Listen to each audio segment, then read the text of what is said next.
Hello, Dunlap family. Welcome back to some more Tale of Despereaux. We are on chapter 32, Beware of the Rats. The candlelight on Meg's tray revealed Gregory limping toward her, the thick rope tied around his ankle, his hands outstretched. You, Gregory presumes, have brought food for the jailer. Gore, said Meg. She took a step backward. Give it here, said Gregory as he took the tray from Meg and sat down on an overturned kettle that had rolled free from the tower. He balanced the tray on his knees and stared at the covered plate. Gregory assumes that today, again, there is no soup. Eh? Said Meg. Soup! Shouted Gregory. Illegal! Shouted Meg back. Most foolish, muttered Gregory as he lifted the cover off the plate. Too foolish to be born. A world without soup. He picked up a drumstick and put the whole of it in his mouth and chewed and swallowed. Here, said Meg, staring hard at him. You forgot the bones. Not forgotten. Chewed. Gore, said Meg, staring at Gregory with respect. You eat the bones? You are most ferocious. Gregory ate another piece of chicken, a wing, bones and all, and then another. Meg watched him admiringly. Someday, she said, moved suddenly to tell this man her deepest wish, I will be a princess. At this pronouncement, Chiaroscuro, who was still at Meg's side, did a small, deliberate jig of joy. In the light of the one candle, his dancing shadow was large and fearsome indeed. Gregory sees you, Gregory said to the rat's shadow. Chiaroscuro ceased his dance. He moved to hide beneath Meg's skirts. Ah! Shouted Meg. What's that? Nothing, said Gregory. So you aim to be a princess? Well, everyone has a foolish dream. Gregory, for instance, dreams of a world where soup is legal. And that rat, Gregory is sure, has some foolish dream too. If you only knew, whispered Chiaroscuro. What? Shouted Meg. Gregory said nothing more. Instead, he reached into his pocket and then held his napkin up to his face and sneezed into it. Once, twice, 3 times. Bless you, shouted Meg. Bless you, bless you. Back to the world of light, Gregory whispered. And then he balled the napkin up and placed it on the tray. Gregory's done, he said, and he held the tray out to Meg. Done, are you? Then the tray goes back upstairs. Cook says it must. You take the tray to the deep downs, you wait for the old man to eat, then you bring the tray back. Them's my instructions. Did they instruct you too to beware of the rats? The what? The rats. What about 'em? Beware of them, shouted Gregory. Right, said Meg. Beware of the rats. Chiaroscuro, hidden beneath Meg's skirts, rubbed his front paws together. Warn her all you like, old man, he whispered. My hour has arrived. The time is now, and your rope must break. No nibbling this time. Rather a serious chew that will break it in two. Yes, it is all coming clear. Revenge is at hand. Chapter 33. A Rat Who Knows Her Name.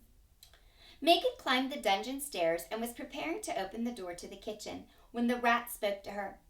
May I detain you for a moment? Meg looked to her left and then to her right.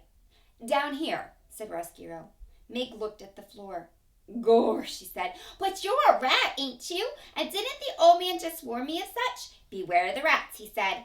She held the tray up higher so that the light from the candle shone directly on Chiaroscuro and the golden spoon on his head and the blood-red cloak around his neck. There's no need to panic, none at all, said Chiaroscuro. As he talked, he reached behind his back, and using the handle, he raised the soup spoon off his head, much in the manner of a man lifting his hat to a lady. Gore, said Meg, a rat with manners. Yes, said Chiaroscuro. How do you do? My papa had some cloth much like yours, Mr. Rat, said Meg. Red like that. He traded me for it. Ah, said Chiaroscuro, and he smiled a large, knowing smile. Oh, did he really? That is a terrible story, a tragic story. Reader, if you will pardon me, we must pause for a moment to consider a great and unusual thing, a portentous thing. That great, unusual, portentous thing is this. Chiaroscuro's voice was pitched perfectly to make its way through the tortuous path of Meg's broken-down, cauliflowered ears. That is to say, dear reader, Megariçou heard, perfect and true, every single word the rat Roscuro uttered. You have known your share of tragedy, said Roscuro to Meg. Perhaps it is time for you to make the acquaintance of triumph and glory. Triumph? Said Meg. Glory? Allow me to introduce myself, said Roscuro. I am Chiaroscuro. Friends call me Roscuro, and your name is Megariçou. And it is true, is it not, that most people call you simply Meg? Ain't that the thing, shouted Meg. A rat who knows my name. Miss Megary, my dear, I do not want to appear too forward so early in our acquaintance, but may I inquire, am I right in ascertaining that you have aspirations? What do you mean, aspirations? Shouted Meg. Miss Megary, there is no need to shout, none at all. As you can hear me, so I can hear you. We two are perfectly suited each to the other. Roscuro smiled again, displaying a mouthful of sharp yellow teeth. Aspirations, my dear, are those things that would make a servant girl wish to be a princess. Gore, agreed Meg. A princess is exactly what I want to be. There is, my dear, a way to make that happen. I believe that there is a way to make that dream come true.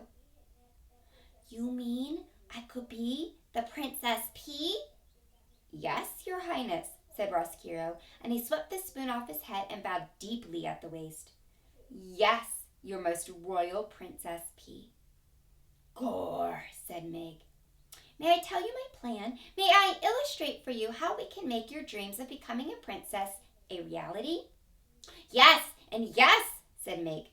It begins with said Roscuro, with yours truly, and the chewing of a rope.